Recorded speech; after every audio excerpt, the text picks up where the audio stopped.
for reading, friends, and welcome to Storytime with Miss Kathy. Today we're going to be reading Room on the Broom by Julia Donaldson and Alex Schefler. This is a really great book, and this is one of my favorite books. So if you've got a copy, go grab your copy and let's read along, and maybe you can tell me what you think about the story at the end. Okay, so this story is all about a witch that had a cat and a very tall hat and a long ginger hair and that she wore in a plait.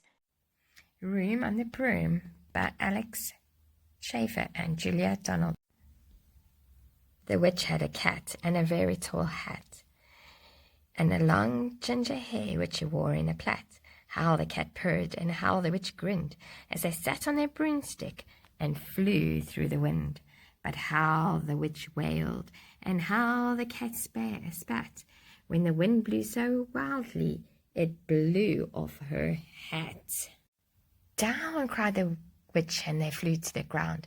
They searched for the hats, but no hats could be found. Then out of the bushes on thundering paws there bounded a dog with hat in his jaws.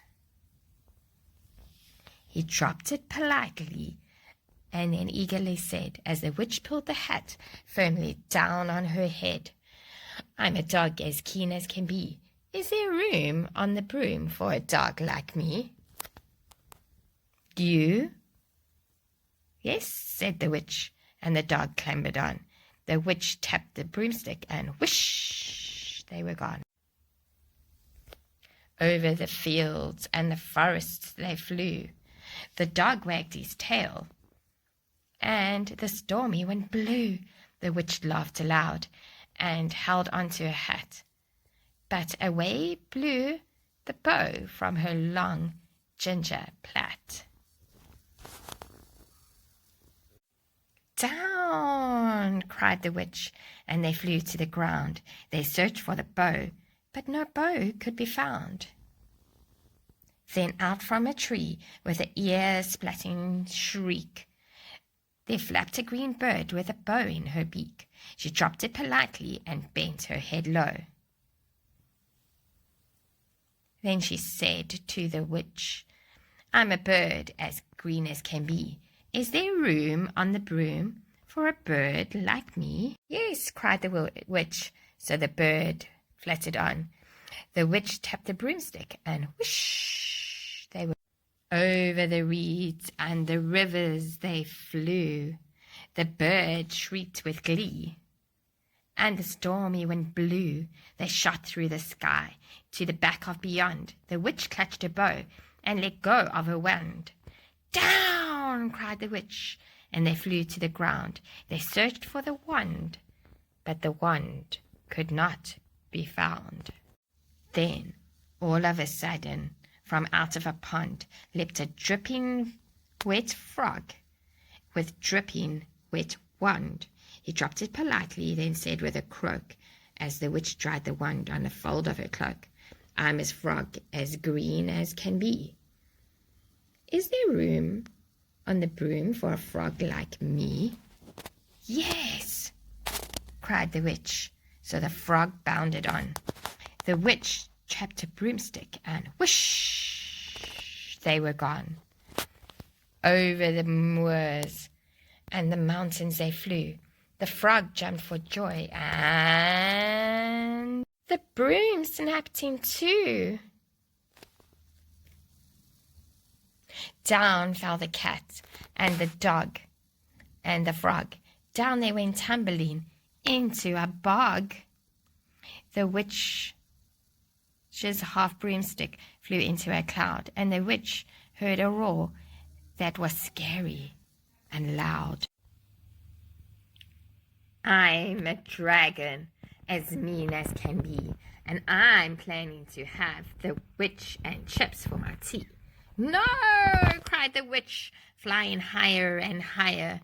The dragon flew after her, breathing out fire. "Help!" cried the witch, flying down to the ground. She looked all around, but no help could be found.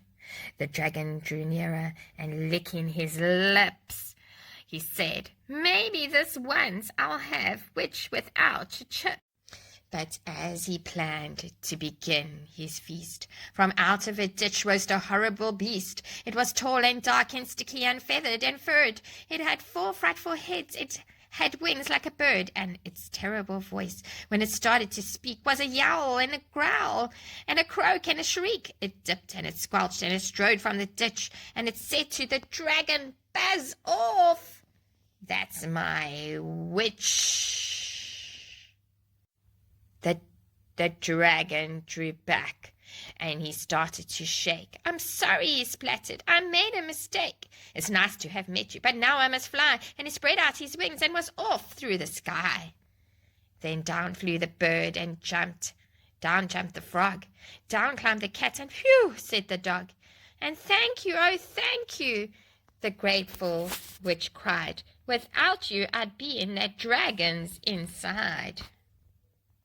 Then she filled up her condrel and said with a grin, "Find something, everyone, throw something in." So the frog found a lily, the cat found a cone, the bird found a twig, and the dog found a bone. They threw them all in, and the witch stirred them well, and while she was stirring, she muttered a spell. Ickety, zickety, zaggety, zoom! Then out rose a truly magnificent broom, with seats for the witch and the cat and the dog, a nest for the bird and a shower for the frog. "Yes!" cried the witch, and they all clambered on. The witch tapped her broomstick, and whoosh, they were gone. Hey, reading friends, I hope you enjoyed our story today of Room on the Broom. If you liked our story and you want to hear some more stories, remember to like and subscribe to Storytime with Miss Kathy. And don't forget to push the bell so that you get notified every time a new story is there. See you in the next video.